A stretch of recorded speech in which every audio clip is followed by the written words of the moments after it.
கோவஸ்லமா.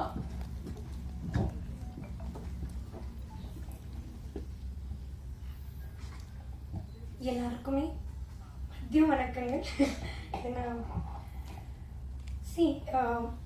ரெஹானா மேமோட இசை பற்றி பேசுறதுக்கு வந்து சரஸ்வதி கீழே வந்து பாடனா எப்படி இருக்கும் அப்படி தான் இருப்பாங்க. பட் அவங்களோட திறமையில எவ்வளோ அவங்க உச்சக்கட்டமோ இருக்கலாமோ, ஆனால் அதுக்கு மேலே மேம் வந்து ஒரு மதர் டெரஸா ஆஃப் இண்டஸ்ட்ரின்னு சொல்லலாம். பிகாஸ் இல்லை மேம், இது உண்மை.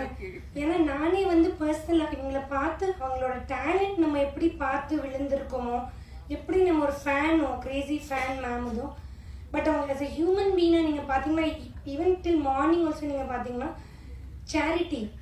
நான் அடிக்கடி சொல்லிகிட்டே இருப்பேன், மணி, பவர், பொசிஷன் இந்த ஹேண்ட் ஆஃப் குட், அது மற்றவங்களுக்கு நல்லதாக பண்ணோம். அது ஒரு ஃபஸ்ட்டு அண்ட் பெஸ்ட் உதாரணம் வந்து ரெஹானா மேம் தான்.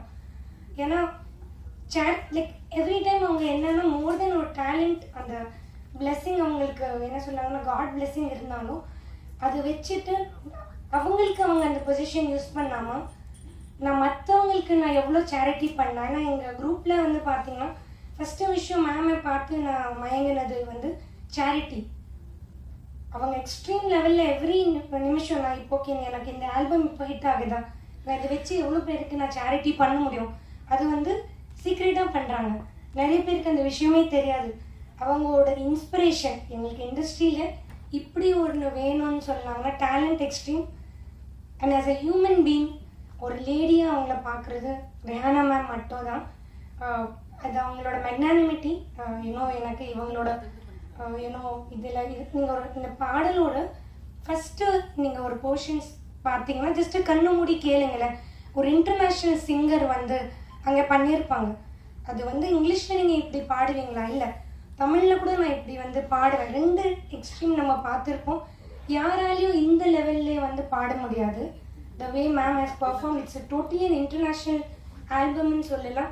அவங்க பர்ஃபார்மன்ஸ் என்டையர்லி அந்த சாங்கே வந்து தூக்கி கொடுத்துருக்கு. The way she is perform, everything is from the heart.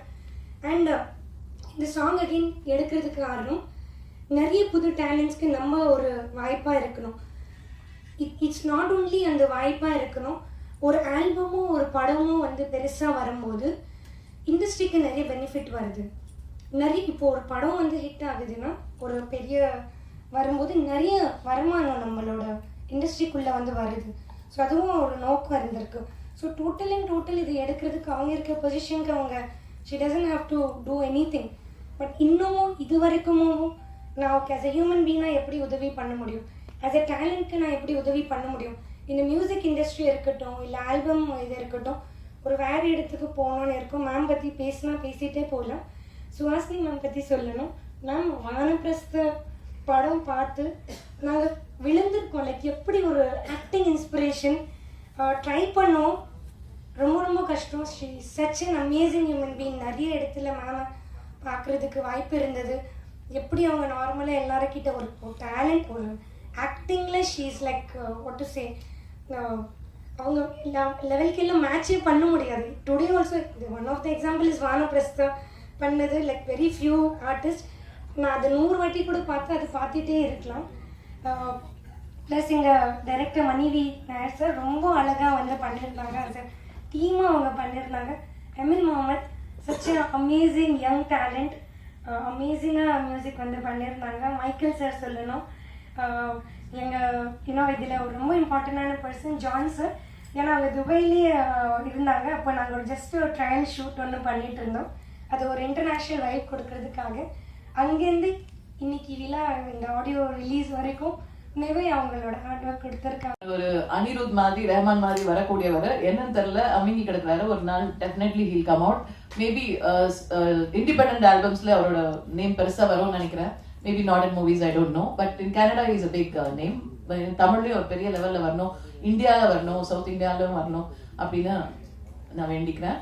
மணிவி Nair இதை டைரக்ட் பண்றாங்க. with such passion he has for cinematography and is actually a DI artist, but ரொம்ப பியூட்டிஃபுல்லா டைரக்ட் பண்ணக்கூடியவர்.